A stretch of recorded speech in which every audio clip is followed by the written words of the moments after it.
बिस्मिल्लाहिर्रहमानिर्रहीम। अस्सलाम वालेकुम। ये आफाक इकबाल सीरीज़ है और जमात नवम की किताब है। हम सबक नंबर 8 पढ़ने जा रहे हैं। सबक का उन्वान है ऐसा क्यों हुआ। सबक के हासिलात तालुम आपकी स्क्रीन पे हैं और इसके अहम अल्फाज हैं तकसीम, अजाब, मुस्कुराहट, पैदावार, गायब और आंधी। चलिए सबक की पढ़ाई करते हैं। इसी दौरान में तेज़ आंधी चलने लगी। वो तेज़ी से बाग की तरफ बढ़े।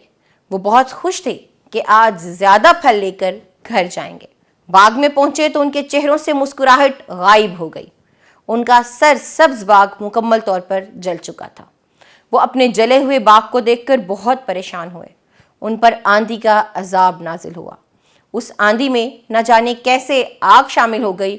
उस आग ने सारे बाग को जला डाला। वो फलों के साथ साथ बाग से भी महरूम हो गए। अल्लाह ताला ने इन्हें गरीबों की मदद ना करने की सज़ा दे दी थी। ये सबक है। पूरा सबक बहुत दिलचस्प है।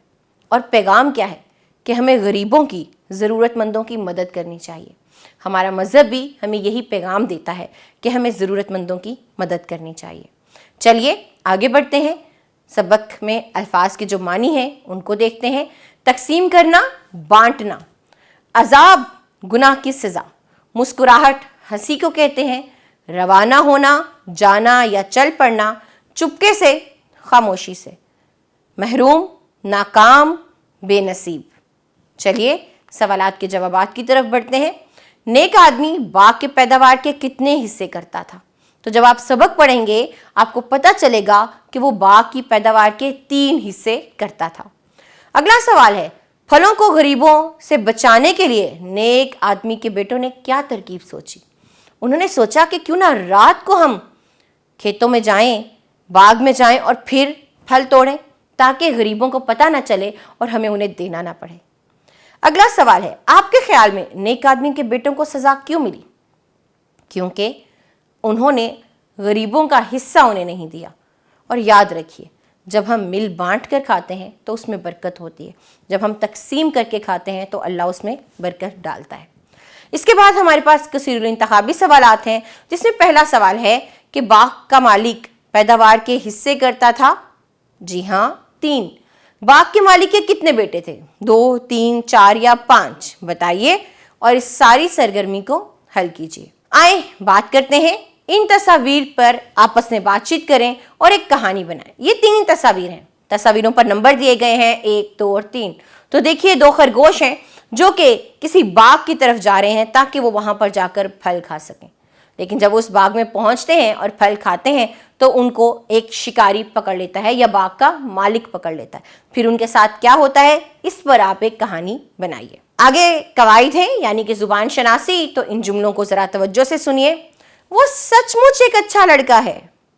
सचमुच एक अच्छा लड़का है। बाग से फूल वूल तोड़ना मना है। फूल वूल। अगर आपने गौर किया हो तो इन जुमलों में एक लफ्ज के साथ एक ऐसा लफ्ज भी दिया गया है जिसकी कोई मानी नहीं है, जैसे सच, मुच, फूल और वूल। ऐसे अल्फाज जिनके कुछ मानी होते हैं वो कलमा कहलाते हैं और जिनके कोई मानी नहीं होते उनको हम मुहम्मल कहते हैं। यहाँ पर इसी तस्वुर को पढ़ाया गया है।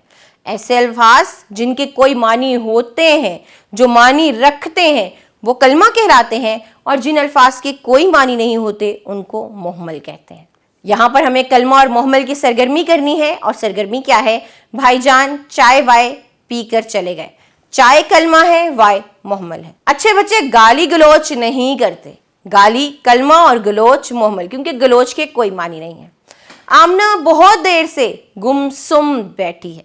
गुम कलमा और सुम मुहम्मल। जमात में इतना शोर शराबा क्यों है? शोर कलमा है और शराबा मुहम्मल है। चलिए आगे बढ़ते हैं। और इस तस्वीर में जो मंजर नजर आ रहा है, इस तस्वीर में आपको जो चीजें नजर आ रही हैं, आपने उनमें से 5 के नाम लिखने हैं और यही लिखाई की सरगर्मी है। आगे क्या है? कहानी ऐसा क्यों हुआ से आपने क्या सबक सीखा? आपको 5 जुमलों में लिखकर बताना है। आगे हमारे पास आखिरी सरगर्मी है इस सबक की और वो क्या है? लाइब्रेरी से कहानियों की कोई किताब हासिल करके लालच बुरी बला है के मौजू पर कहानी पढ़ें और जमात के दूसरे साथियों को भी सुनाइए। ये इस सबक की आखिरी सरगर्मी थी। اس کے بعد ہمارے پاس ایک جائزہ ہے، آپ کو اس جائزے کو مکمل کرنا ہے اور بعد ازاں اساتذہ یا والدین کو دکھانا ہے۔ اس جائزے کا مقصد اس چیز کو جانچنا ہے، آیا آپ نے جو سبق پڑھا وہ آپ کو اچھے طریقے سے ازبر یا ذہن نشین ہے یا نہیں۔ اس کو مکمل کیجئے، اپنا خیال رکھیے گا، ہم اگلے سبق میں ملیں گے۔ خدا حافظ۔